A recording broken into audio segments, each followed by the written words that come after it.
All right, good evening, everyone. Let us begin.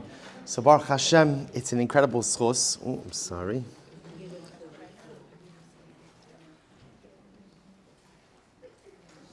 Okay, let's try that again. Good evening, everyone. Let us begin. So we are, Baruch Hashem, have the incredible zechus and opportunity to spend a few moments here, just a little bit more than a week away from the Untitled of Shavuos, in an effort to try to really prepare for this Yom Tov, and in an effort to really try to understand what it is that we are trying to accomplish. Before we get into this, I just want to begin by thanking the sponsors of tonight's shir, to thank Chana Miriam Selig for dedicating the shir in commemoration of the yahrzeit of her father, Yitzchak Shimon ben Yoshua Aryeh Zichron Livracha. We hope that in the merit of our Talmud Torah, the neshama will have an aliyah, and the family a nechama. And to thank Eli and Devar Cohn for dedicating the shir tonight, with appreciation to the entire Kehillah. So with that, let us begin. So when we know that when we come to Yom Tov of Shavuos, of course, the cornerstone of this Yom Tov is Kabbalas Torah. Is the idea that thousands of years ago we stood by the base of Mount Sinai, and we wholly, unequivocally accepted, the Torah Kedosha. We accept Torah Kedosha. And of course, again, the idea of Kabbalas Torah, the idea of standing by the base of Mount Sinai, accept the Torah Shebichsav, Torah Shebal Peh, the written law, the oral law, forms the essence of this Yom Tov. But the truth is, there has to be more to Shavuos. For the simple reason, and again, this is not our topic tonight, what I'll just point out to you is how strange of a Yom Tov Shavuos really is.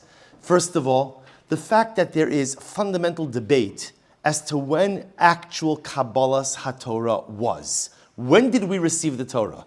Did we receive the Torah on the 6th of Sivan or on the 7th of Sivan? That detail is in and of itself subject to dispute. Not only that, what was the location of Kabbalas HaTorah? Where did it take place? Har Sinai. Where's Har Sinai? We don't know. Such a fascinating idea. So the date of Kabbalas HaTorah remains shrouded in ambiguity, is subject to debate. The location of Kabbalas HaTorah, of Sinaitic revelation, is shrouded in debate, which is so incredibly profound. Because Shavuos marks the event which is the most important event in our people's history. We are who we are because of Torah. Torah is what endows us with national identity. Torah is what endows us with individual identity. Torah endows us with destiny. Torah gives us purpose and direction. Without Torah, we have nothing.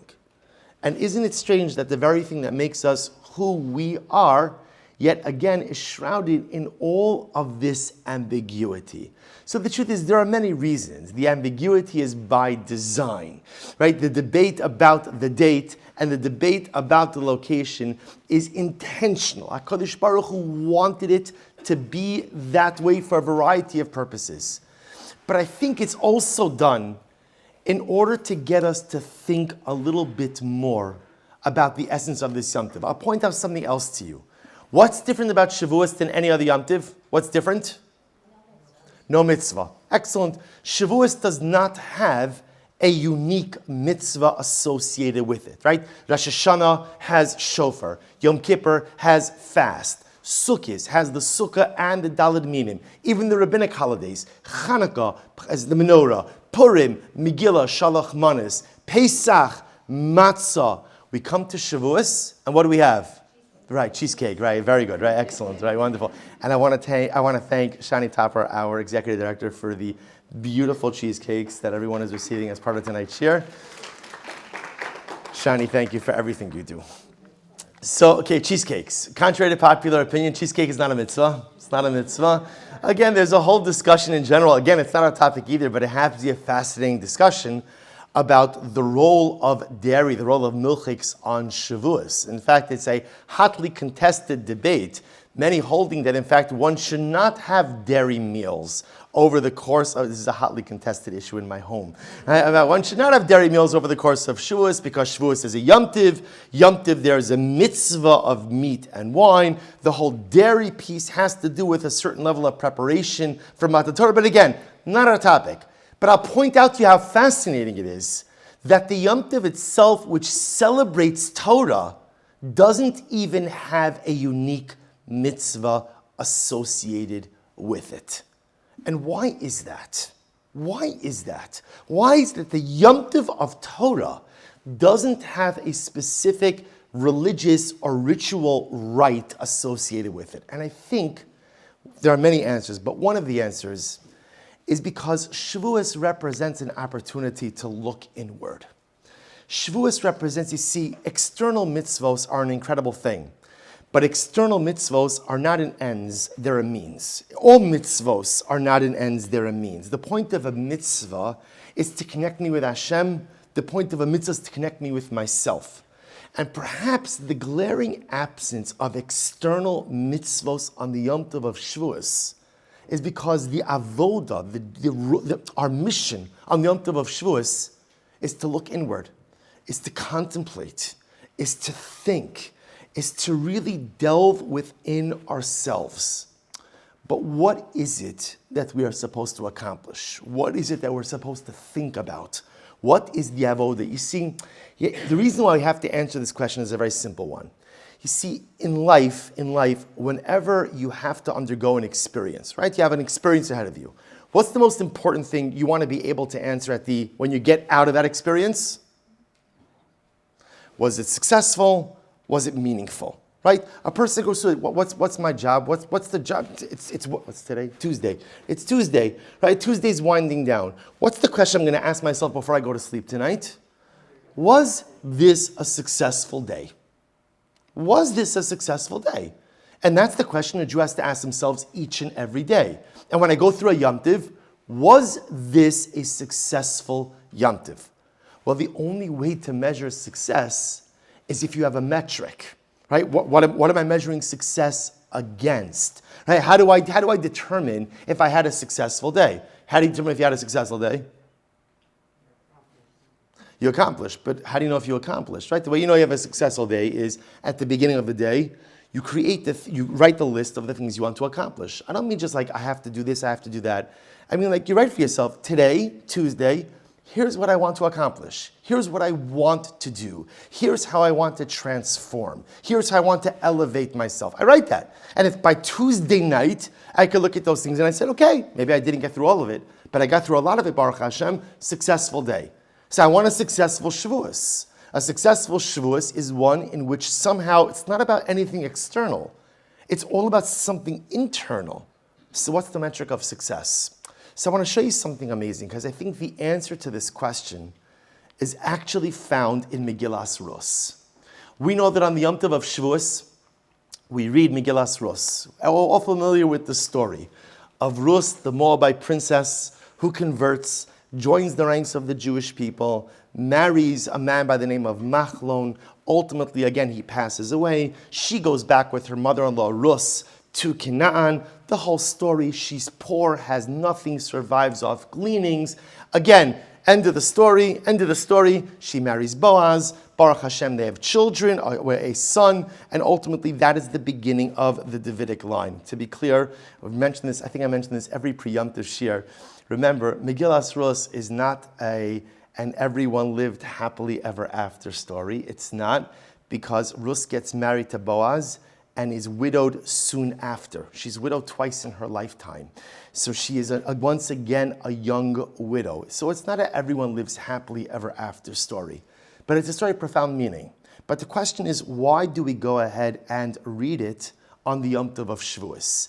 So the truth is, there are a variety of different answers given to this question. On the most basic level, the story of Rus is the story of a convert. And the truth is, when the Jewish people stood at Mount Sinai, at Har Sinai, there was a national conversion. Now, Rus was not the first convert, but she was perhaps one of the most high-profile converts. And therefore, again, because her story is Rus's story of conversion is also very important, because many of the halachos that pertain to conversion are gleaned from Megillas Rus. They're gleaned from this story. So just like Rus underwent her conversion, at Har Sinai, we underwent the conversion as well. Rabbi Levi Yitzchak Berdichev has a beautiful approach as well, but we'll save that for a different time. Take a look in the Magen Avram, number 2 on your sheet. So the Magen Avram writes, the Rus b'Shavuos. Why do we read the book of Rus, Megillas Rus on Shavuos? He writes over here, Ma inyan Rus eitzel atzeres, shenikreis bizman matan Torah lamdecha. Because the story of Rus teaches us a very important lesson. Shelo nitna Torah, ela al yidei yisurin va'oni. To teach us something amazing. That just like Rus's path to Yiddishkeit was paved with difficulty and challenge, so the path to success in Torah, the path to success in spirituality is also paved with difficulty and challenge. Now, to be honest, this is not like the best selling point for Judaism, right? But it's unequivocally true. And we've spoken about this many times. Sometimes the greatest disservice we do ourselves and our children as well is we create this expectation that life is supposed to be easy, right? That somehow, the way the world is supposed to work is everything should fall into place. And the truth is, think about it. Who do you know in life who has a life that everything fell into place? And by the way, even if you're thinking about someone who you think has it all together and everything fell into place, that's only because you don't know the full story of their life. No one has a life where all the pieces fall into place. Everyone has some level of disrepair. It's just a question of how intense or how acute your state of disrepair is. So therefore, says the Magen Avram, the story of Rus is the story, it's the playbook, it's the blueprint for spiritual success. How does Rus's success comes on the heels of incredible challenge, overwhelming difficulty, personal setback, personal tragedy. Says the Magen Avram, as difficult as a lesson as it may be to hear, that's the story of spiritual success. Spiritual success only comes on the heels of adversity, only comes on the heels of difficulty. It never just falls into place. And by the way, what an important lesson for us. Because all too often in life, when things don't go according to plan, we often think like, what's wrong? What's wrong with me? What's wrong with me? What did I do wrong? Where did I go wrong? Now, sometimes, you're right, sometimes I encounter challenge because I made poor decisions, or I did not properly plan ahead, or I did not think things through. That could happen. And sometimes people encounter challenges just because that's the nature of life. That's the nature of life. We have to get rid of this expectation that things are supposed to be easy, that things are supposed to always be pleasant, that the birds are always chirping, the sky is always blue, and everything is fantastic. Because if you live with that expectation, one is setting themselves up for a lifetime of disillusioned disappointment. But if I accept the fact that life has so much beauty, so many incredible moments, so many wonderful things, but yes, a healthy dose of adversity and challenge and setback, that's a proper, healthy, balanced view of the human condition. And therefore, says the Magen Avram, we know how you read Megillas Rus? You read the story. Think about it, we all know the story of Rus. Right? What goes through your mind when you read Megillas Rus? What's the sentiment that keeps going through your mind? Right? Like I say, what's the matter with this lady? Right? What are you doing? What is the matter with you? First of all, you're a princess. You're a Moabite princess. Go home. Go, what's the matter with you? Right? First of all, again, you lost your husband at a young age. Okay, go home. You have a mother-in-law, right? A mother-in-law. Granted, again, she gets along with her mother-in-law, which is like fantastic, Baruch Hashem, right? So, right? But Naomi, let's be clear, Naomi is not the life of the party, right? To be very clear, remember again, when they come back to Eretz Yisrael, when they come back to Canaan, right? And everyone says, oh, is that Naomi? No one even recognizes her. Is that Naomi? Remember what she says? Don't call me Naomi. Call me Mara, bitter. That's not a person you want to hang out with, right? That's not the person you want to keep company with, right? So the whole time you're reading Megillas Rus, you're wondering, like, what's the matter with you? Like, it's almost like, are you looking to live like under a black cloud? She gets to Canaan. No food. You have to go begging. And so it goes on through our minds, like, why? Well, we'll come back to the why in just a moment. But says the Magen Avram, it's so important because Rus reaches the finish line at the end of the story. But it was a really difficult marathon. It was a really difficult struggle. Every single step of the way was laced with adversity, difficulty, setback, and tragedy. Now, halavai, none of us should have to experience a life like Rus. But says the Magen Avram, everyone has some piece of that. If you want spiritual success, if you're looking for spiritual success in this world, the road to that is always paved with adversity. Then, of course, the Yerushalmi says in number 3, the reason we read Megillas Rus on Shavuos is because Hamelech David Niftar b'Shavuos. An amazing passage in the Jerusalem Talmud Yerushalmi. Shavuos is the yahrzeit of David HaMelech, of King David. And therefore, again, who was King David's alter Baba, right? Who was his great-great-grandmother? Rus. And therefore, again, on the yahrzeit of David HaMelech, we read the story of King David's origins, right? The Davidic story doesn't begin with the birth of David. The Davidic story begins with the story of Rus. So what you begin to see is something very interesting, which is that somehow, some way, the story of Rus, of course, is connected to Shavuos. But I think what it also means is that embedded in the story of Rus is also the message of Shavuos, or I should say, embedded in the book of Rus is somehow our avodah, our task, our job, our mission for the Yom Tov of Shavuos. And I want to show you something amazing. And what's even more amazing about this is the Gemaras I'm going to share with you, we just did in Daf Yomi 2 days ago. Literally just did this Gemara. And as I was preparing for this year, I had something else prepared, and then I saw this Gemara, and I was so startled by it. Take a look at number 4. We're going to get a little bit technical for just a moment. The Mishnah says as follows. Amoni umoavi asurim v'isuran isra olam. So just to give you a little bit of context, the Mishnah here is talking about the halachos of conversion. And speaking about the fact that there are certain nations that have certain conversion limitations. So for example, the nations of Ammon and Moab, they're permitted to convert. But they are never permitted to marry within the general Jewish people. The only people they're permitted to marry are other converts. Now, what's interesting about, and by the way, that restriction remains upon them for all future generations. It never stops. So they're Jewish, but they have a restricted marriage pool. What's, of course, very unique about this is, remember, Ammon and Moab are who? There are cousins, which is interesting, because remember again, Ammon and Moab are descendants from Lot, right? Lot was Avram Avinu's nephew, so we're descendants from Avraham. Ammon and Moab are descended from Lot. We're cousins.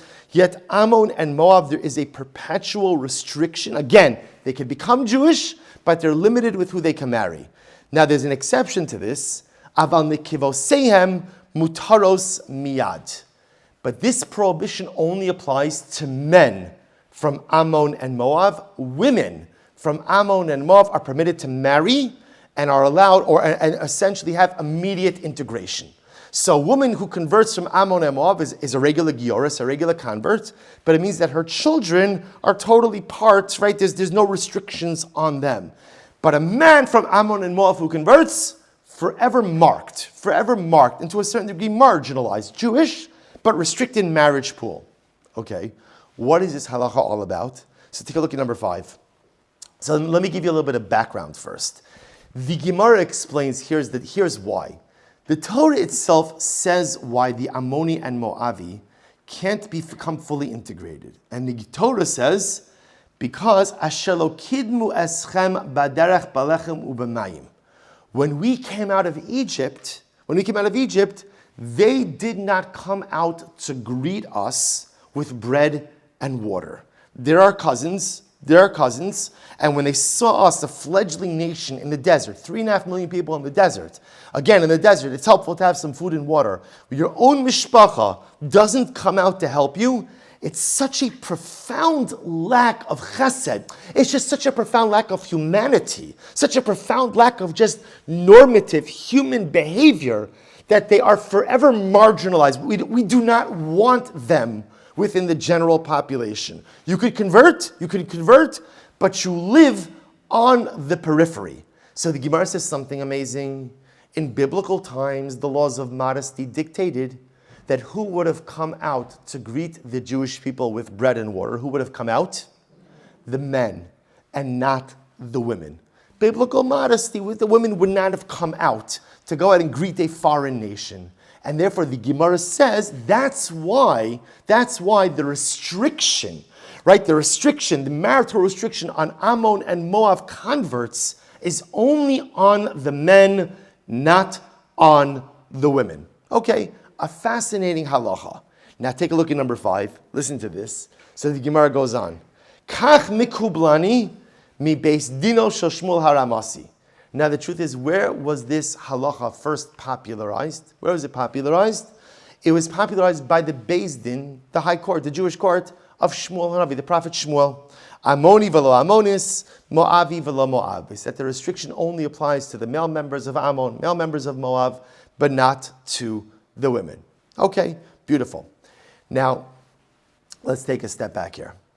In Megillas Rus, there is a fundamental tension that underlies the entire story.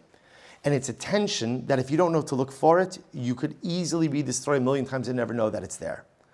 And it's the fundamental tension of whether or not Rus was Jewish. We know Rus converts. We know even her conversion itself is nuanced because there's a whole discussion. Did she convert before she married her husband, her Jewish husband, her first husband? Did she convert before she married Machlon? Well, that's not stated explicitly in the text. It sounds like, when did Rus's conversion actually occur? When did it occur? With Naomi, right? When Naomi is trying to convince her, don't come with me. Don't come with me. And Rus says, Amech Ami, Elokayich Elokai. Your nation is my nation. Your God is my God. It appears that that is where Rus's real conversion took place. But the underlying tension is that people were saying, Rus, you're not Jewish. You're not Jewish. In other words, you're not Jewish. The Torah says that Ammon and Moab are not permitted to go ahead and join the assembly of the Jewish people. So remember again, all the Torah says is Ammon and Moab. Torah doesn't make any reference to men, women. Torah just says Ammon and Moab, you can't join the general assembly of the Jewish people. So this whole time when Rus is in Canaan, there's a little bit of a push. You ever wonder to yourself, Naomi comes back, right? Just a moment. This is why some of these stories that we know so well, sometimes we don't think about them in a critical way. Naomi comes back to Canaan. Now remember, when Naomi left at the beginning of Megillas Rus, what did she leave with? A husband. What else? 2 sons. What else? Money. And lots of it. And now she comes back just a chapter later. No husband, Rahman al-San, no sons, no money. You would have thought that what would happen when she gets back to Beis Lechem? What happens when she goes back to Bethlehem, to Beis Lechem? What would have happened? Right? Somebody would have showed up, I don't know, a basket of cookies, a challah for Shabbos, right, an Avas Yisrael package, something. Nothing. No one reaches out. No one helps. How do we know that no one reaches out? Because where do Rus and Naomi get food from? Where do they get food from? Rus goes out to beg. I mean, she doesn't actively beg. She goes to the field to take the gleanings that are left for the poor people. Isn't that incredible? A woman who was a cornerstone of society at the beginning of the Megillah comes back. Not one person reaches out to her. Not one call, not one email, not one text, not one Shabbos invitation, nothing. Why is that? So the truth is, the simple answer is that people did not like Naomi and her husband Elimelech. Why? Because remember again, why did they leave at the beginning of the Megillah? Because there was a famine. You see, Elimelech and Rus made a calculated decision. They did not want to dispense with their wealth. And they knew that if they stayed behind in Canaan during the times of a regional famine, they would be forced to share their wealth and support their Jewish brothers and sisters.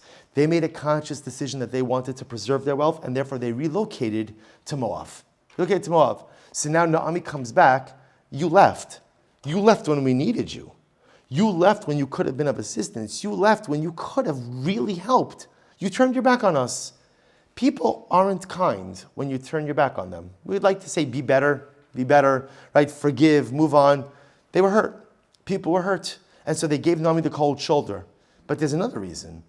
Is because people weren't sure what to do about this Rus girl, right? What's going on with her? She's a Moabite convert. Well, one second, the Torah says that we don't really accept Moabite converts. So what's going on? That's the nuance. And by the way, that's why even Boaz, you remember again the story where Boaz, right? We actually think we studied it last year or 2 years ago, where we studied the whole episode where Rus snuck into the granary at night and waited for Boaz, right? And Boaz goes ahead and says, okay, I'm going to go up to the gate. I'm going to go up to the gate of the city and we'll see what's going to be. Part of the reason why at the gate was the Beis Din. That's where the court used to sit. Part of what Boaz was going to investigate was, what's her status? What's her Jewish status? Is this girl Jewish? Is she not Jewish? So look at back in number 5. So the Gemara says, but 1 second. Kach mikublani mi beis dino shel Shmuel haramasi. Says the Gemara, 1 second. This halachic matter that we accept women from the nations of Ammon and Moab as complete converts with no restrictions or limitations. This halacha goes back to the times of the prophet Shmuel, much earlier, prophet Shmuel. So 1 second, if it goes back to the basin of the prophet Shmuel, and even earlier, the Gemara says even earlier than that, then why is there so much ambiguity about this halacha during the story of Rus? Right? It's this ambiguity. What do we do with a Moabite woman? Is she forever precluded from joining the General Assembly of the Jewish people? Is she treated differently? And no one knows. No one knows. But yet the Gemara discusses it with such clarity. And the halacha actually goes way back when. So what happens? So take a look at number 6. I want to share with you something amazing. The Chidushei Harim, the Ger Rebbe, says something amazing. Lama rak az nischat halacha zu. So I want to point something out that's incredible. One of the most important things about Megillas Rus is that morning, after, right, the night Rus snuck into the granary, that morning Boaz goes to the Beis Din, and Boaz says, Maranan v'Rabbanan. What's the halacha with a Moabite woman who converts? And it was there that day that they quoted. We know the halacha they spoke about a little bit. The halacha is, she's accepted. She's fully accepted, fully integrated, a complete convert with no restrictions. And they codified the halacha right then and there. Asks the Chidushei Harim, what happened? Why was it that the halacha was on the books, the halacha was forgotten, and then it was reinstituted? By the way, I just want to point out how important the reinstitution was. Who wrote Megillas Rus? Shmuel Hanavi wrote Megillas Rus. Do you know why Shmuel wrote Megillas Rus?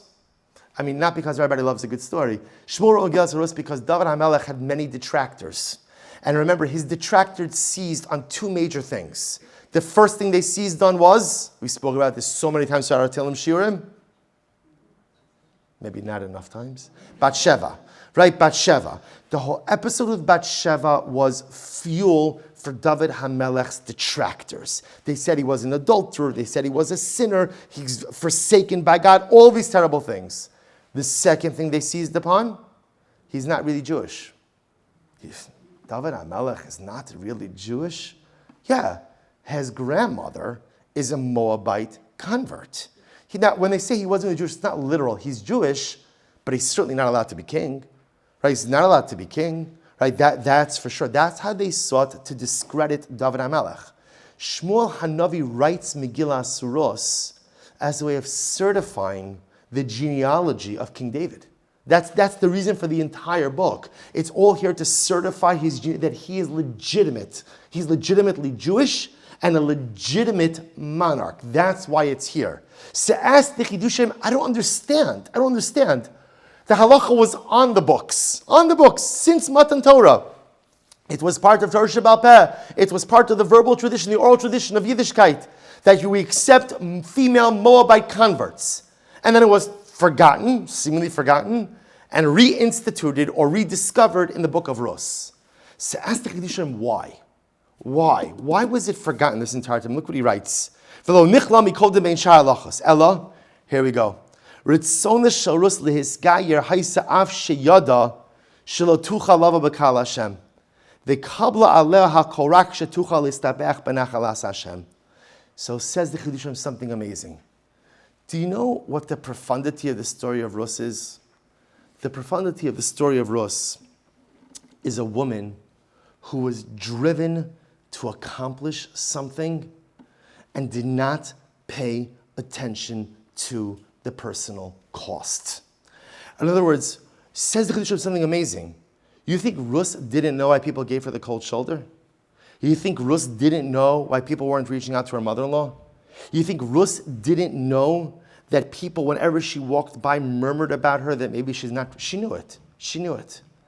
But she was solely dedicated to creating and forging this relationship with Hashem.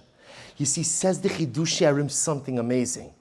The profundity of the story of Rus lies in the fact that the halacha that a female Moabite convert is permitted into the assembly of the Jewish people was not yet codified on the books.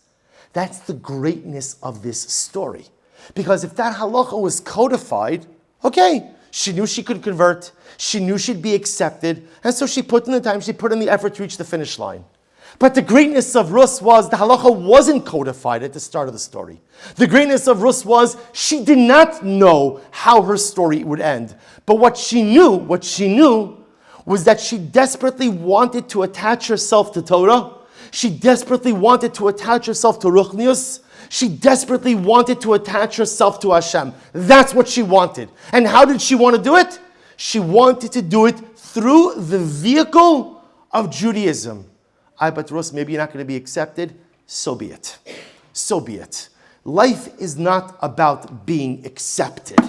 Life is not about being liked. And life is not about being popular. Life is about getting the job done. Life is about accomplishing your goals and aspirations. Life is about finding meaning, finding destiny, grabbing hold of it and doing everything in your power to actualize and to maximize it. And says the Chidushei Harim, that is the power of Megillas Rus.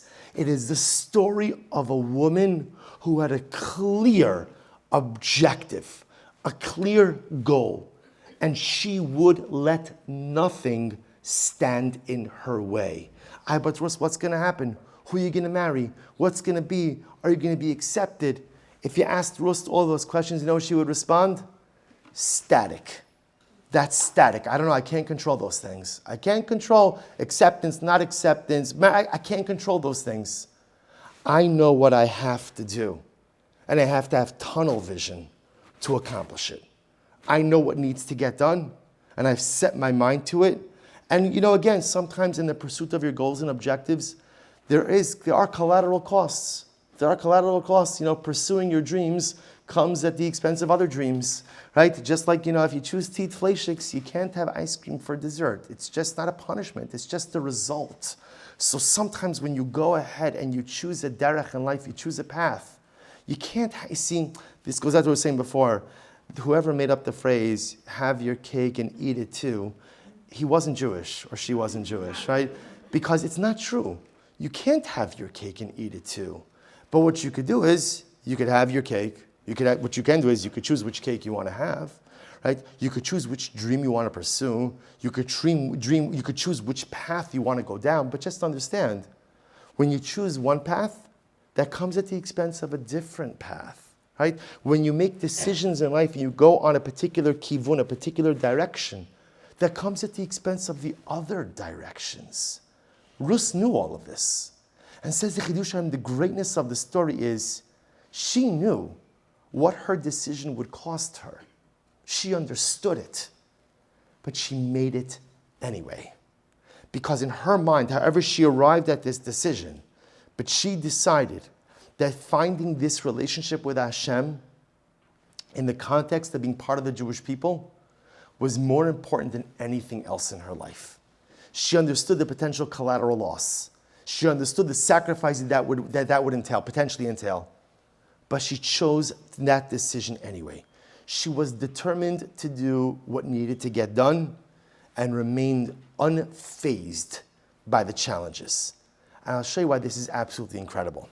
Because if you take a look, and again, this is all the same Gemara Maseches Yevamos that we just had literally just a few days ago in Daf Yomi. If you take a look at number 7, there's another amazing Gemara. The Gemara says, listen to this. Darash Rava. I put the English translation here as well. Rava Darshan. Rava explained. My dichsiv, what's the meaning of the pasuk? Pitachta limoseirai. Now this is a pasuk from Tehillim. David HaMelech writes, it's actually in source number 8 on your sheet. Beautiful pasuk in Tehillim. Ana Hashem, please Hashem. Ki ani avdecha, I am your servant. Ani avdecha ben amasecha, I am your servant, the son of your maidservant. Pitachta limoseirai. You have opened up my chains. Opened up my chains. So ask the Gemara, back to number 7. Ask the Gemara, Darash Rava, my dichsiv pitachta limoseirai. What does it mean you opened up my chains? Why chains plural? Well, what are the chains? So listen to this. Amar David lifnei HaKadosh Baruch Hu Ribono shel Olam. Shnei mosaras shahayar alai pesachtim. David HaMelech says, Hashem, there were 2 chains that were on me that you opened up. What were the 2 chains? Rus HaMoaviyah, v'Naama HaAmonis. Who were the 2 chains?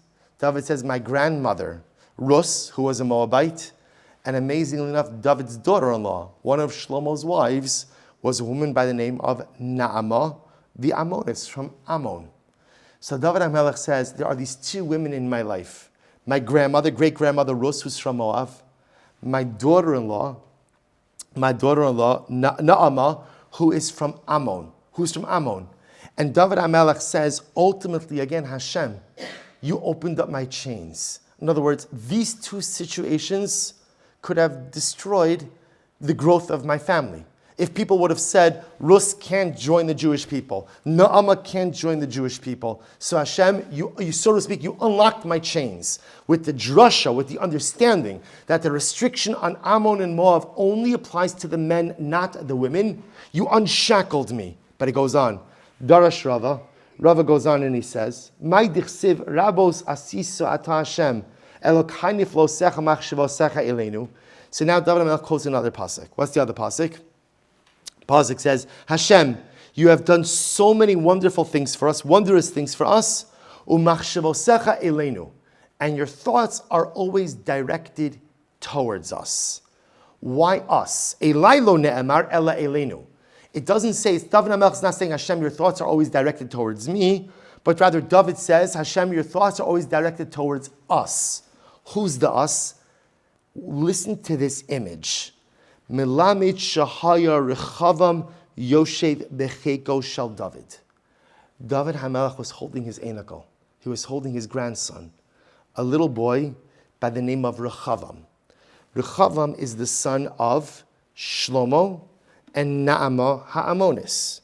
Rechavam becomes the king. After Shlomo dies, his son Rechavam, so it's David, Shlomo, Rechavam. So David HaMelech is holding little baby Rechavam in his arms. He's holding his grandson in his arms. And he says, little Rechavam, alai va'alecha ne'emru shtei mikraos halalu.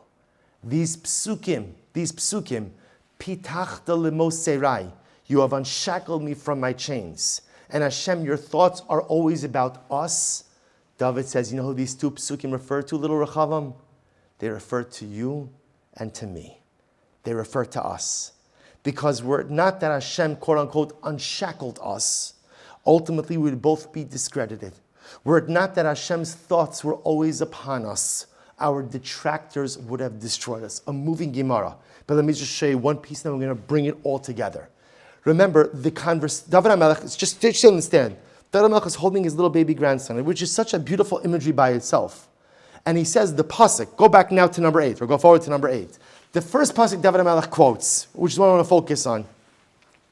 David HaMelech says, Ono Hashem, ki ani avdecha ben amasecha, pitachta lemosei. You have opened up my chains. So the Gemara says, what are the chains we're referring to? What are the chains? So the chains refer to Rus and to Naama. the chains that are being referenced is like this stranglehold that the ambiguity of Ammon and Moab, are they accepted or are they not accepted? The men, the women, the clarity that it's the men who are marginalized, but the women who are accepted, says the Gemara, this undid our chains. But what's the Pasha Pshat? Right? When David says, God, you've opened up my chains. Okay, so the Gemara gives this interpretation, but on the simple level, what chains is David HaMelech referring to? What chains is he referring to? Look at the Radak in number 9. And this is incredible. Pitachta leMoseirai, v'hu lo haya aser. David, you were never in chains. You were never in chains. So what chains are you referring to? When you say that God freed you, what chains are you referring to? Ki lepamim haya ki'ilu haya aser v'nelkad. David HaMelech says, you're right, in life, I was never in chains. But sometimes I felt like I was in chains. I was never actually in chains, but sometimes at the end of the day, I felt like I was in chains. What David HaMelech is referring to over here is something absolutely amazing. That there are times in life when we want to accomplish something, but yet for some reason, we just feel we can't. Now, if someone asks you, Sanu, who's holding you back? What's the answer? Who's holding you back? I mean, I guess no one's really holding me back, right? I guess if I'm honest, I'm holding myself back. Those are the chains that David HaMelech is referring to. And we're all shackled to that in different ways at different stages in life. You see, often what happens is, when there are things we want to accomplish or things we want to do or something, or maybe some element of self-actualization, if you ask me why I haven't accomplished what I want to accomplish, the reflexive reaction is, right? Blame, deflect. It's not my fault. I could tell you whose fault it is, right? I could give you the whole list of people who are at fault. I could give you alphabetical order, chronological order, severity order. I'm going to tell you everyone who is at fault for why my life has not gone the way it's supposed to go, for my family, for why my career, for my this. I'll tell you everyone, and I'll even tell you the specific role that they played in why things are the way they are. Now again, does it happen in life that there are outside people who have a contributing influence to the events of my life? Of course. But at the end of the day, the buck of your life stops with you. At the end of the day, who you are and what you are and the type of life you are going to lead is your decision and your decision only. You see, David HaMelech says sometimes we live with the illusion that we're chained. We're chained. There's so much I'd like to do. So much I want to do. I would just tell you, I was meeting the other week with a young family who is Mirat Hashem going to move to Eretz Yisrael. And they were talking to me about the whole back and forth, this, that. And it's amazing. I after they left the meeting, I was so inspired. I'm always inspired by, I get to talk about, I feel old enough now that I can talk about young people. Right? So when young people and idealism and they're going and it's incredible. And then I said to myself, so the truth is, I could go. I could go. Oh no, I can't go. Yes, I can. I choose not to. And I go ahead and I justify my choice with a whole variety of things. And by the way, I happen to think they're excellent justifications. I think they're wonderful. I think they're solid. I think they're very good. A lot of them are unfolding right over here in the lot right next door. Right? So again, wonderful justifications. Am I precluded? No, I'm not precluded. I make a decision. So I'm not shackled. I make a decision to stay where I am. And by the way, the first moment that you have that self-awareness and it's real brutal honesty, it hurts. It hurts a lot. But afterwards, it's exceptionally empowering. Because then I realize, okay, you're right. Maybe I'm not where I want to be. But I'm not where I want to be because I made the decision not to be there. No one else made that decision for me. Now again, it raises, now I have to ask myself, why am I making that decision? But at the end of the day, I'm not shackled. I'm really not shackled. I make decisions in life. I make decisions about how I'm going to live. I make decisions about who I'm going to be. I make decisions about the kind of family I'm going to raise. I make the decisions about what I allow to go on in my home. I make the decisions about the people I surround myself with. I make these decisions. I'm not shackled. No one else has control over me. Now, I want to be clear. That doesn't mean just because I'm not shackled that everything turns out okay. That's what we started with, right? Just because I have the control doesn't mean that everything goes according to plan. We spoke about that. But pitachta lemoseirai is like when that light bulb goes off and says, I am in control of my life. Not everything, but the important things.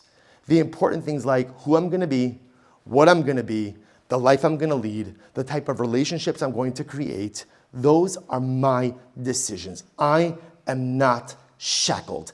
And that's the profundity, says the Radak, of Pitachta Limoseirai Hashem. I discovered I'm free. I'm free. No one enslaves me. Nothing enslaves me. I make my own decisions, and what my life is because of the choices I make, I don't make. Again, not underplaying the fact that other people's actions have an impact on my life. But then I decide how I'm going to respond to those actions. I decide what the repercussions are going to be. That's the Pitachta Lemoseirai. Pitachta Lemoseirai is the rejection of victimization. I'm not going to live life. See, people enjoy victimization. It sounds like a strange thing to say. But why do people enjoy victimization? Victimization is great. I'm saying that hyperbolically. But why is it great? No responsibility. Not my fault. I'm a victim. I am a victim. I've said this many times. My grandmother, Zechrona Livracha, never liked it when people simply referred to her as a survivor.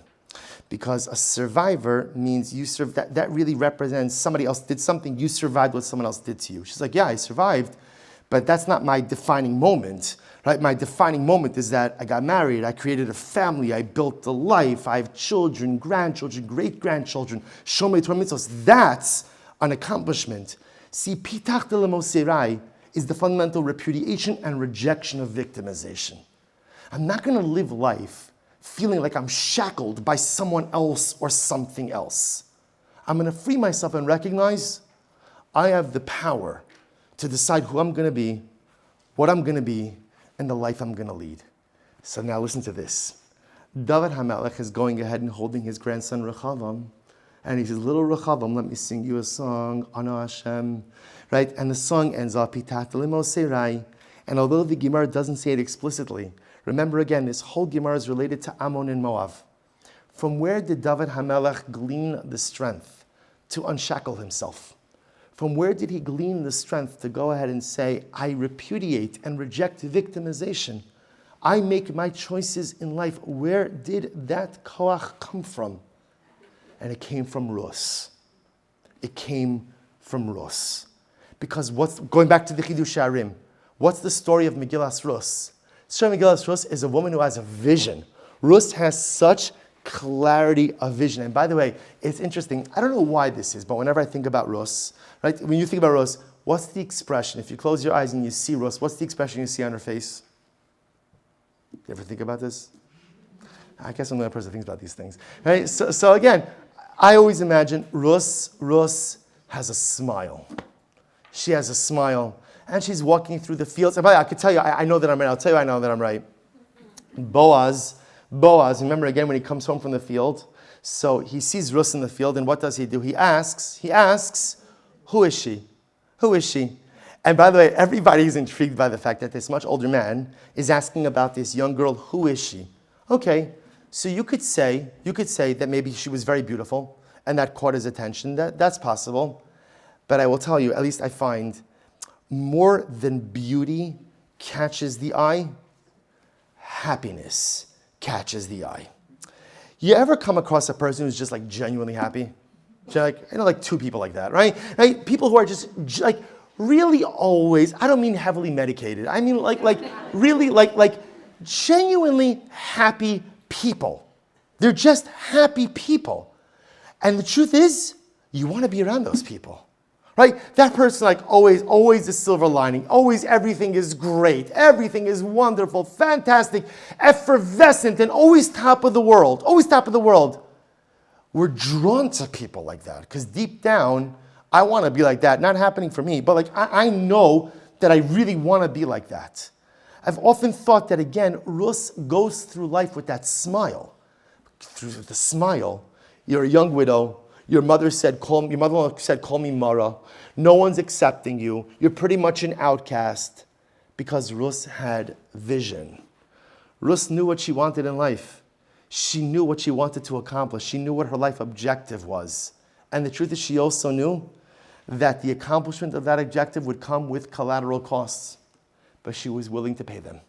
Because she had a dream, she had a vision, she had a mission, and she would let nothing stand in her way. So when David HaMelech is holding his little grandson, and he says, my little Einikel, pitach lemoserai, just always remember, in life, when you feel shackled, and you feel like you can't, and you feel like the victim, and you feel that someone or something has robbed you of your autonomy, pitach lemoserai, open up your own shackles. No one could open up your shackles except you. Unless you think that I'm making this up, just look at our Alter Baba. Just look at Rus. This was the greatness of Rus. And I think if we tie this back together, this I'll conclude. I think this is the Avodah of Shavuos. You remember again, we started again 50 minutes ago. We spoke about again, why do we read Rus on Shavuos? What does Megillah Shavuos have to do on Shavuos? So again, story of conversion, story of suffering, Yartzeit of David HaMelech. I think it's even simpler. What we celebrate on Shavuos is we receive Torah. What is Torah? Torah represents the toolkit. It's the toolbox for successful living. Everything I need to be successful in life is contained in Torah. Torah teaches me how to forge a proper relationship with other people. Torah teaches me how to forge a proper relationship with God. Torah teaches me how to forge a proper relationship with myself. Torah teaches me to have goals. Torah teaches me to have aspirations. But what happens? You could have the best tools sitting in your toolbox. But if you don't know how to use them, they mean absolutely nothing. You could have the most beautiful Torah with the entire toolbox of spiritual and personalistic success. But if I don't internalize the Rus behavior, if I don't become a Rus, if I don't become the kind of person who sets my eyes on a finish line, who sets my sights on a goal, and just bow my head and plow forward, and don't get distracted, and don't get derailed, but what about this one, and what about that one, and this hurt, and this, okay, all legitimate, move forward. Without that Rus-like dedication to the accomplishment and actualization of our goals, dreams, and aspirations, you could have all the tools of Torah in the world, but you can't build anything. And I think this is why we read Megillas Rus on Shavuos. Shavuos celebrates that we get our toolkit, and Megillas Rus teaches us how to make it come alive. And this is why there's no external mitzvos on Shavuos. There's no external mitzvos, right? Because think about it, aside from your cheesecake, what are you supposed to think about on Shavuos? What are you supposed to think about? What are you supposed to think about? What do I want to accomplish in life? I have Torah, so I have the spiritual blueprint for success. God has given me the greatest gift to allow me to be successful in life. Now, what does success look like? What do I want to do? And by the way, I want to point out, sometimes we speak about things like this. People think like we're talking about like grand, amazing things, right? By the way, sometimes the greatest life accomplishments are the little things that no one knows about but you. Maybe I have a struggle. I struggle with a particular character trait.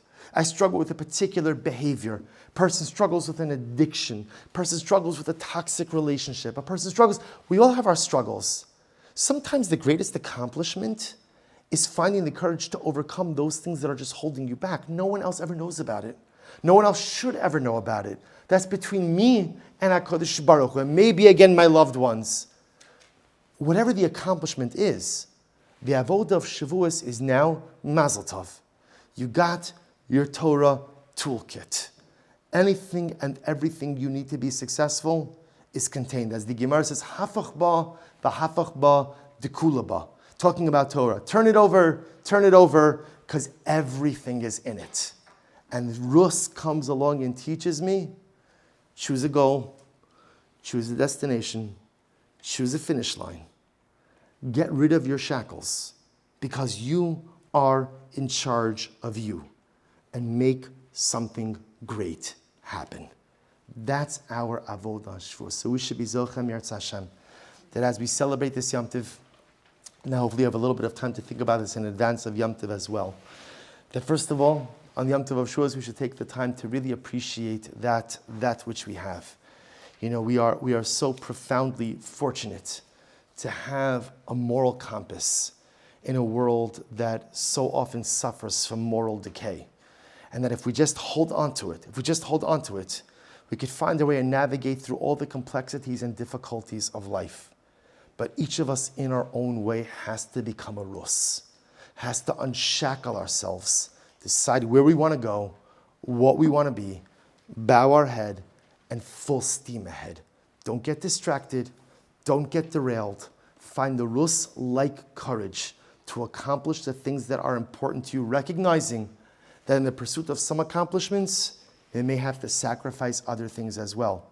But hopefully the accomplishments we choose, the goals we choose, the dreams that we dream are worth it. We should be zocheh to appreciate, we should be zocheh to become a rus, we should be zocheh to a beautiful Shavuos. Have a wonderful evening, everyone.